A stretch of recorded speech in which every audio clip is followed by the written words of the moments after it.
Hello, hello! Reading chapters 3 and 4 of The Amazing Days of Abby Hayes, The More the Merrier. Written, of course, by Anne Mazer and published by Scholastic. Today's quote, Saturday evening, comes from the Winter Storm calendar. There it is. And it says, hope for the best and prepare for the worst. That's a good one for a Winter Storm calendar. Prepare yourself. All right, here we go. In her journal, she writes, nope, I will only hope for the best. A party, duh, with everyone there. I will not prepare for the worst, which would be my parents' refusal. I won't even think about it. They can't say no. I'd rather have 10 Briannas and 30 Victorias attend my party than have no party at all. The Great Party Debate. Cha-cha. Taking place in the Hayes living room. Now, in living color, the contestants. Number 1, Paul Hayes and Olivia Hayes, the parents of 4 children. Number 2, Abby Hayes, the middle child. The odds are stacked against Abby Hayes. She must take on 2 adults, and one of them is a lawyer. But the brave 10-year-old will not let it stop her from arguing why she deserves to throw a party for the entire 5th grade. The 3 contestants sit down together. Paul Hayes sips his coffee. Olivia Hayes squirts lotion on her palm and rubs it into her hands. Abby Hayes pulls at a hangnail. After a few exciting moments like this, Abby boldly strikes the first blow. I want to throw a party for the entire 5th grade, she declares. What do her parents say? No, her parents exclaim at the same time, simultaneously. No. Will the debate end right there? Will Abby run to her room in tears? No, she is prepared. She has anticipated her parents' reaction, has worked out her arguments in advance. Abby recites the list of the parties her twin 9th grade super sieves have thrown in the last 6 months alone.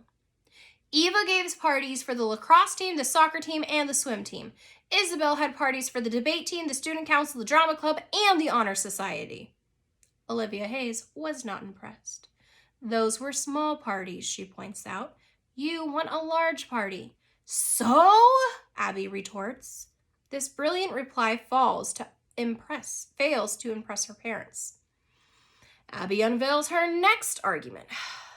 7 parties of approximately 20 people equals 140 people, more or less, entertained at our house by my twin sisters.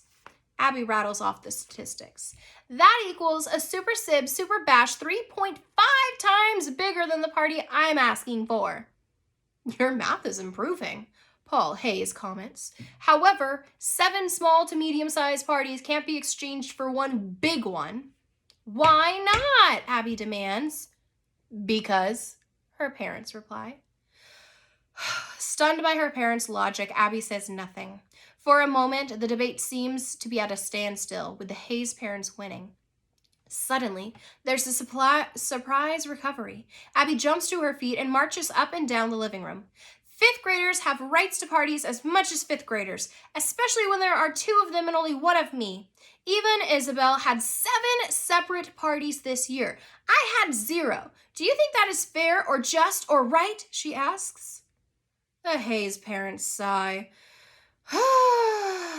Olivia Hayes appeals to her middle daughter. Are you sure you don't want a small party? Why don't you just invite Jessica, Natalie, and Bethany for a sleepover? Abby Hayes holds firm. I want a big party or nothing at all. Paul Hayes frowns. Olivia Hayes appears to be thinking. Or perhaps she's worrying about a court appearance tomorrow. Abby Hayes crosses her fingers and recites all the magic words she knows. Olivia Hayes speaks first. I'd like to say no, but your arguments are irrefutable. Huh? Abby says. That means no one can disagree with what you've just said, Paul Hayes explains. Okay, sure, whatever. Abby wonders why her parents are throwing her new vocabulary words at her right now. Her mother smiles. Irrefutable, Abby repeats, just in case this is the magic words that will make her parents say yes. Will you let me have the party? Paul Hayes thinks about it. It'll be a lot of work, he warns. Are you up for it? Yes, Abby cries.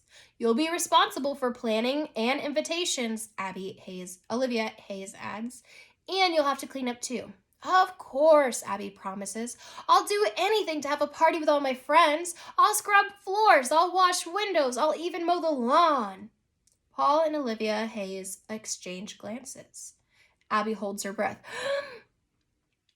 Yes, you can, they finally say. Thank you, thank you, thank you, thank you. Abby flings her arms around both parents and kisses them. You're the best parents who ever lived. Victory! Hooray, hooray, hooray! It's underlined. Gotta go up with it. Was it really that easy? They didn't make me promise to do 30 years of hard labor or even 1 weekend of sweeping out the garage or basement. All I have to do is plan, send out invitations, and clean up. A piece of cake. Speaking of cake, I better think about what kind I want. Chocolate or vanilla, carrot cake, orange, or lemon cake. What kind of decoration should I have? I also have to come up with a menu, decide on games, and design invitations. I have a lot of decisions to make, and the party's only a few weeks away. Let's get into chapter 4. We want more. All right, this one is from Tuesday's calendar, so there you can see it. Tuesday. And this one is from the blank canvas calendar. The quote says, lying in bed would be an altogether perfect and supreme experience if only one had a colored pencil long enough to draw on the ceiling. That's cool. I agree. Why don't they sell 6-foot pencils in stationery stores? Or charcoal sticks as big stilts? Or telescoping paintbrushes? What I would draw on my ceiling if I could. Number 1, my friends. Number 2, myself wearing earrings. Number 3, my kitten, T-Jeff. And number 4, purple swirls. What I wouldn't draw or write on my ceiling. Number 1, my journal entries. Number 2, my party invitations. Number 3, my essay for creative writing. I have to finish my creative writing essay before I print out the party invitations. I wish my parents didn't keep track of my homework. I've only written 1 paragraph so far. It's about all my calendars, of course. I wonder what my friends are writing about their rooms. Abby closed her journal and lay back on her bed. For a moment, she stared at the blank ceiling. She imagined it covered with purple swirls like tinted clouds. She'd love to wake up to a purple billowy ceiling.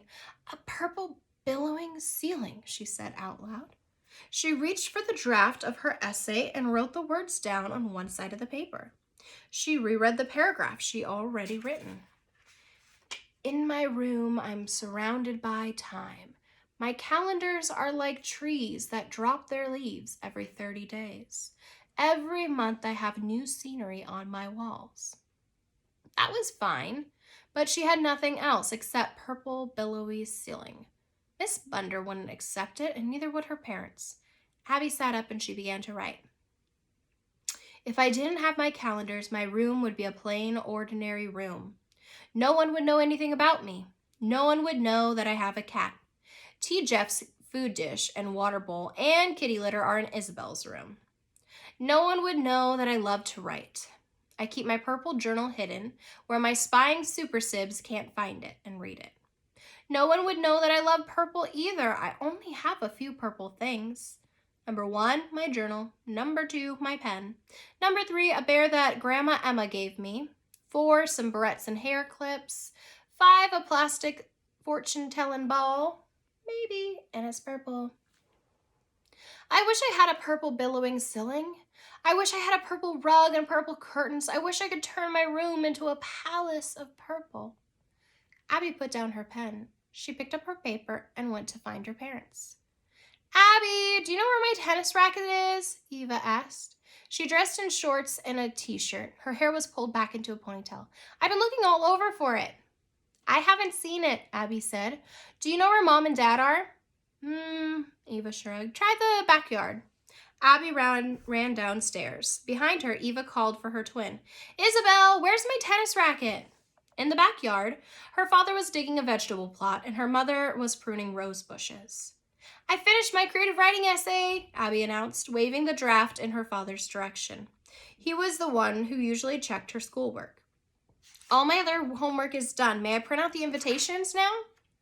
Paul Hayes put down the shovel. "Let's see what you've written," he said. "It's the rough draft," Abby explained, handing him the paper. "I'll copy it over tomorrow." Her father frowned as he read the essay. "It's a little short," he commented, "especially for you." "I don't have that much to say about my room," Abby answered. "Unless I quoted from all the calendars, Miss Blunder would rather have me use my own words." "She has a point," her father said. He looked at his essay. "This seems fine." "Hooray!" Abby cried. "May I use your computer?" "But did you empty the dishwasher?" her mom called. "Yes, Mom, I've done all my work." Her mother nodded. Her father handed back the essay. "I'll set you up on the computer as soon as I wash my hands." "I can do it, Dad. I know what to do." "Okay," her father said. "Just remember to exit when you're done." "I know, Dad," Abby said. She was about to tell him how well she understood his computer and its programs when Eva and Isabel appeared on the back porch. Eva looked furious. So did Isabel. "Mom, Dad, Isabel used my tennis racket," Eva cried, "without permission." "Eva, you said," Isabel began. Her long dark hair was pulled back with a pink and silver beret. She pulled impatiently on a stray lock as she faced her twin. "I didn't," Eva insisted. "You did," Isabel said. "Why are you even bothering Mom and Dad with this?" she said primly. "Can't we work it out on our own?" "No," Eva said. Olivia Hayes put down her pruning shears. "Don't you have your own racket, Isabel?" "I did, but..." "She lent it," Eva finishes her twin sister's statement. And then Eva said, "I said nothing. I never gave you permission to use mine." "Not true," Isabel retorted. "Is too," Eva shot back.